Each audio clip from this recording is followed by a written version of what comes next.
അപ്പോൾ ദേ നമ്മളിന്ന് പോകുന്നത് പ്രശസ്തമായ മരിയൻ തീർത്ഥാടന കേന്ദ്രങ്ങളിലൊന്നായ വല്ലാർപാടം ബസിലിക്കയിലേക്കാണ് കേട്ടോ.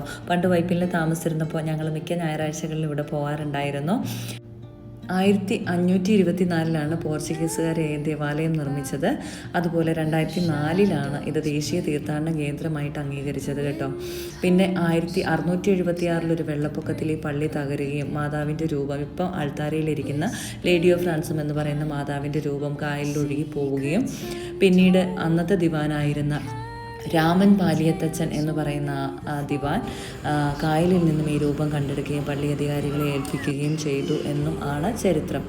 പിന്നീട് അവിടെ പള്ളി പണിയാനായിട്ട് കുറച്ച് സ്ഥലം നൽകുകയും പിന്നെ പള്ളിയിലേക്ക് കെടാവിളക്ക് സമ്മാനിക്കുകയും ഒക്കെ ചെയ്തു.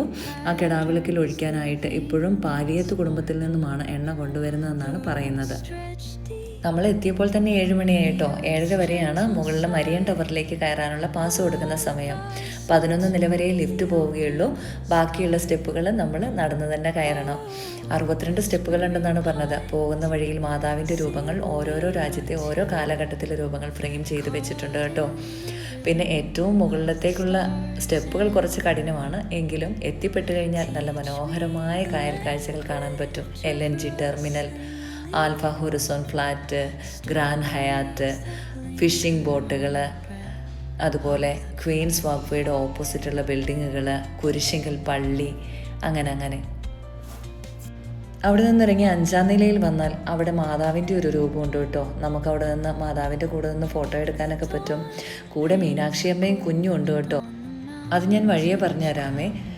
അവിടെ തന്നെ പള്ളിയുടെ ഒരു മാതൃക ഉണ്ടാക്കി വെച്ചിട്ടുണ്ട്. പഴയ കാലത്ത് പള്ളിയിൽ ഉപയോഗിച്ചിരുന്ന തിരിക്കാലുകൾ, കാസ, പീലാസ, അച്ഛന്മാർ ഉപയോഗിച്ചിരുന്ന തിരുവസ്ത്രങ്ങൾ ഒക്കെയുണ്ട്. പഴയ കാലത്ത് കാലുകൊണ്ട് ചവിട്ടി ഉപയോഗിച്ചിരുന്ന ഒരു കീബോർഡ് ഇപ്പോഴും അവിടെയുണ്ട് കേട്ടോ. അതിൽ വിനു ഒരു പരീക്ഷണമൊക്കെ നടത്തി നോക്കി. പുള്ളിക്ക് ഇഷ്ടപ്പെട്ടെന്ന് തോന്നുന്നു. എന്തായാലും പോരാനുള്ള ഭാവമില്ല. നല്ലവണ്ണം വായിച്ചു നോക്കുന്നുണ്ട്. അപ്പോൾ മീനാക്ഷി അമ്മയും കുഞ്ഞും വഞ്ചിയപകടത്തിൽപ്പെട്ടപ്പോൾ 3 ദിവസത്തേക്ക് കാണാതാവുകയും പിന്നീട് അച്ഛനും മത്സ്യത്തൊഴിലാളികളും ചേർന്ന് വലയിട്ടപ്പോൾ അതിൽ കുടുങ്ങുകയും അങ്ങനെ രക്ഷപ്പെടുകയും ചെയ്തു എന്നും മാതാവിൻ്റെ അനുഗ്രഹത്താൽ രക്ഷപ്പെട്ടതുകൊണ്ട് പള്ളിയിലെ അടിമ സമർപ്പിച്ച് അടിച്ചുവാരി കാലം കഴിച്ചു. പിന്നീട് അതൊരു നേർച്ച സമർപ്പണമായി മാറുകയുമായിരുന്നു. ഇപ്പോൾ അവിടെ ചെല്ലുമ്പോൾ കൽത്തളത്തിന് ചുറ്റും എല്ലാവരും അടിച്ചു വാരുന്നത് കാണാം. പള്ളിയുടെ വലതുവശത്തായിട്ട് അതിനോട് ചേർന്ന് തന്നെ ഒരു നിത്യാരാധന ചാപ്പലുണ്ട് കേട്ടോ. അതിന് ചേർന്ന് മെഴുകുതിരി കത്തിക്കാനുള്ള ഇടമുണ്ട്. റോസറി പാർക്കുണ്ട്.